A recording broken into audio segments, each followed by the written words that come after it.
Close your eyes for just 1 second. Go ahead, I'll wait. Now feel that. That quiet hum beneath your ribs? That whisper that says, this isn't how it's supposed to be? You felt it before. In the middle of a crowded room during a family dinner that tastes like obligation. Or when you scroll past someone else's perfect life while yours feels like a draft no one read. That feeling isn't weakness. It's your soul recognizing a lie. And today that lie ends. Because what you're about to hear isn't just my story. It's the mirror you've been avoiding. And by the time we reach the end, you won't just understand me, you'll finally understand yourself. So take a breath. Lean in. And if something inside you stirs, something ancient and fierce, don't look away. That's your truth waking up. And trust me, it's been waiting for this moment longer than you know. If these words are finding you right now, it's no accident. The universe doesn't deliver messages like this to bystanders. It delivers them to warriors who are this close to stepping into their power. So go ahead, tap that subscribe button. Not for me. For the version of you who deserves to be seen, heard, and fiercely protected. Because what happens next changes everything. My name is Elena Vance. And for 12 years I didn't exist. Not really. Oh, my body was there. Cooking, cleaning, folding Sylvia's silk blouses with trembling fingers at 2 a.m., scrubbing wine stains from Chloe's designer gowns after parties I wasn't invited to. But me? The girl who used to build fairy houses out of birch bark and dandelions? The one who memorized constellations with her mother under summer skies? She vanished the day my father locked the door behind Lillian Thorne and told the world, and me, that I was better off alone. But let me take you back to the night everything cracked open. It was December 24, 2026. The kind of cold that doesn't just bite, it judges. I stood barefoot in 6 inches of snow, my toes already numb, my thin sweater soaked through from the wind-driven flurries. Inside, the house glowed like a jewel box. Golden light spilling through frost-rimmed windows, laughter bubbling like champagne, the scent of rosemary roasted pheasant and spiced cider drifting through vents I'd cleaned that morning on my hands and knees. And there they were, my father Marcus resplendent in a tailored tuxedo, raising a crystal flute of Dom Prignan. To my perfect family. He boomed, his arm draped around Sylvia, whose diamond necklace caught the light like ice. Chloe, perched on the grand piano in a sequin mini dress, blew a kiss to some boy on the couch, my couch, the one I'd reupholstered last spring. Then she saw me. Through the glass, her eyes locked onto mine. Not with pity. Not with guilt. With triumph. Slowly, deliberately, she lifted her hand and traced a wave against the pane, fingertips dragging like claws. Then, with a flick of her wrist, she pulled the velvet curtains shut. Darkness swallowed me whole. I hadn't even meant to cause a scene. All I'd asked quietly, after serving 30 guests a 5-course meal I'd planned for weeks, was there anything for me under the tree? Marcus's face had gone still. Dangerous. You ungrateful little ghost, he hissed, gripping my arm hard enough to bruise. After everything we've given you? Learn some respect. And then shove. Out into the storm. The lock clicked behind me like a coffin ceiling. I sank to my knees in the snow, tears freezing on my cheeks. Is this how it ends? I thought. Fading into white silence, forgotten like yesterday's ash? But then headlights. Not the warm yellow of a neighbor's sedan. No. These were sharp, white, predatory, cutting through the blizzard like twin blades of fate.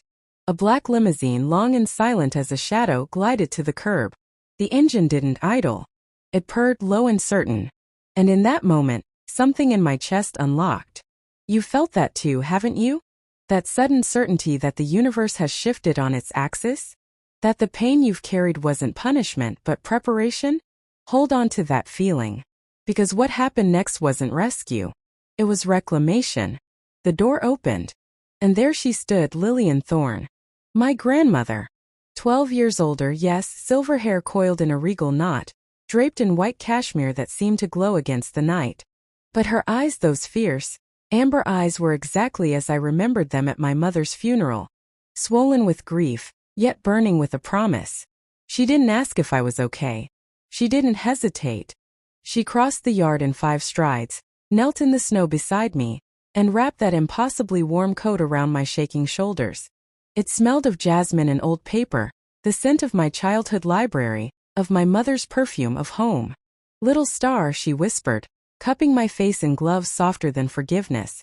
I have been looking for you for 12 years. And just like that, the ghost I'd become began to dissolve. But to understand why that moment shattered my world and rebuilt it, you need to know what came before. You need to see how carefully, how cruelly my father wove his cage. It started the day my mother died. Sarah Vance didn't just leave this world. She left a void so vast, it swallowed our family whole. An aneurysm. Sudden. Silent. 1 minute she was humming in the garden, pruning her peonies, the next she was gone. At the funeral the air was thick with the smell of mahogany. The same which she'd chosen for her bookshelves. The ones filled with poetry and star charts and dog-eared novels about women who sailed oceans alone. I was 9 years old, clutching a single white peony, my small hand lost in Lillian's. She held me so tightly I could feel her heartbeat, a steady drum against the chaos. She's with the stars now, Elena, Lillian murmured, her voice rough with tears. But she left her light in you. Guard it. Then Marcus stepped between us. His jaw was granite, his eyes dry. Not a single tear. You're not welcome here, Lillian, he said, voice flat as a tombstone. Your daughter is dead because you filled her head with dreams she couldn't reach. Go. He lied. My mother died of biology, not ambition.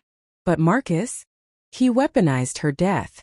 Within a month we'd moved cities. Our phone number unlisted. Our address erased. It's just us now, he told me, ruffling my hair like I was a pet. And I believed him. Because when you're 9, you trust the hand that feeds you. Even when it's the same hand that locks your bedroom door at night.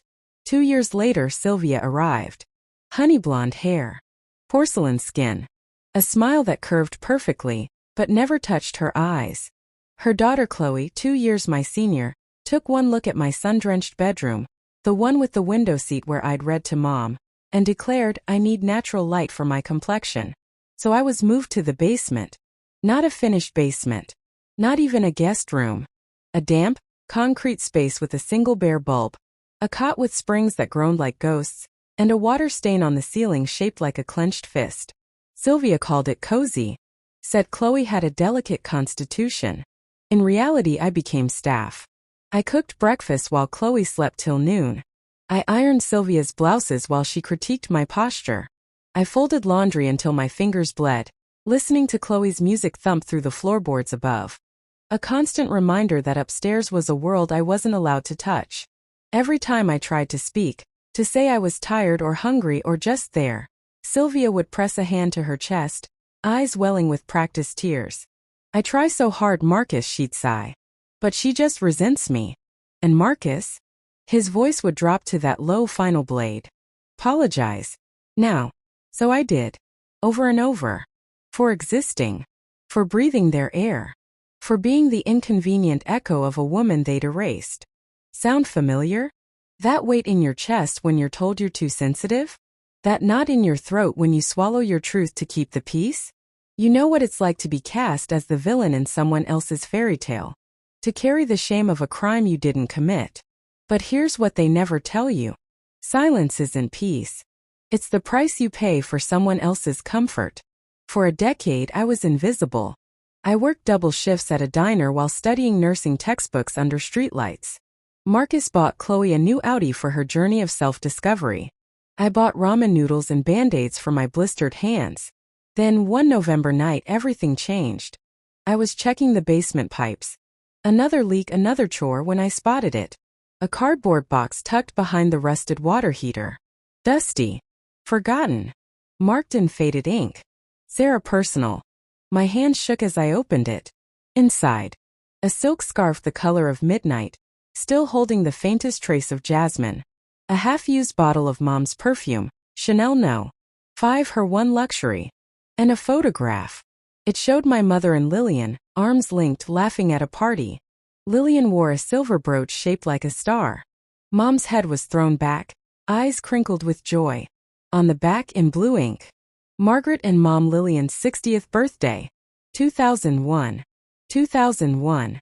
But Marcus had told me Lillian died of a heart attack in 1999. My heart hammered against my ribs like a trapped bird.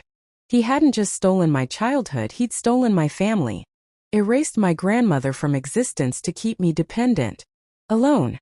I hid the photo in my bra, terrified. But a week later the box was gone. Sylvia had sold my mother's pearl necklace, the one from the photo, on an auction site for $43. Vintage costume jewelry, the listing said. When I confronted Marcus, he didn't even look up from his newspaper. Sylvia's my wife. This is her house. Drop it, Elena. So I did. Outwardly. But inside, a fire ignited. And that fire led me to Christmas Eve. To the snow. To the locked door. And then to Lillian. She didn't knock. She commanded. When Marcus opened the door, champagne flute in hand, his face went slack. Lillian? He choked, red wine spilling over his cuff like blood. The party froze.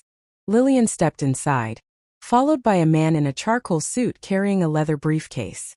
Her voice cut through the silence like a scalpel. You locked my granddaughter in the snow. In the house I bought. Gasps rippled through the room. Marcus sputtered, this is my home, but the lawyer, Mr. Sterling opened his briefcase. First, the deed. This property was a wedding gift from Lillian Thorne to Sarah Vance in 2001. It was never transferred to you, Marcus. You've lived here rent-free for 21 years. Then the letters. 144 envelopes. All addressed to me. All stamped return to sender. Birthday cards. Christmas wishes. Graduation congratulations. Every single one intercepted. Destroyed. The guests, Marcus's colleagues, Sylvia's friends, began backing away. The mask of the perfect branch manager didn't just slip. It disintegrated. Lillian's voice rang clear. Effective January 15th, I am reclaiming this property. You have 3 weeks to vacate. Marcus turned to me then. His eyes softened. His voice trembled with fake tenderness. Elena, sweetheart, don't let this woman come between us. I just lost my temper. It's Christmas. I looked at the door he'd locked. I looked at the table where I'd served but never sat. I looked at Chloe, clutching her pearls, my pearls, and Sylvia, suddenly very interested in her champagne bubbles. You didn't lose your temper, Dad, I said, my voice steady for the first time in years. You made a choice. I turned to Lillian, took her hand, and we walked out, leaving them in a house that was no longer theirs, under a tree that stood for nothing. Today, I live with Lillian in a craftsman house on a hill. Sunlight floods every room. Peonies bloom in the garden, just like Mom's. I'm a registered nurse now, helping patients find safety in their darkest hours. This Christmas our tree is small, but every single gift beneath it has my name on it. I wear a locket, a replica of the one Sylvia sold, with my mother's picture inside. And every morning, I whisper the 5 words that kept me alive. I will always find you. Because love doesn't lock you out. Love drives through a snowstorm to find you. And as you hear these words, that same warmth is spreading through you, that strength rising in your chest. That's your truth breaking free. You're realizing you too can walk toward the light. So go ahead. Click subscribe. Not because I asked, but because your soul recognizes this journey. Type I am walking away in the comments. Claim your freedom. Join our family of stars, shining bright against the dark. Because you were never meant to live in the basement. You were born to stand in the sunlight. And your story? It's just beginning. If this resonated, if you felt that shift inside you, do 3 things right now. 1. Subscribe. Because stories like this don't happen by accident. They happen because you chose to listen. 2. Comment I am walking away. Declare your truth to the universe. Watch what unfolds. 3. Share this with one person who's still standing in the snow. You might be the headlights they've been waiting for. Thank you for being here. For listening with your heart. For claiming your place in the warmth of the truth. You are seen. You are worthy. And you are never alone again.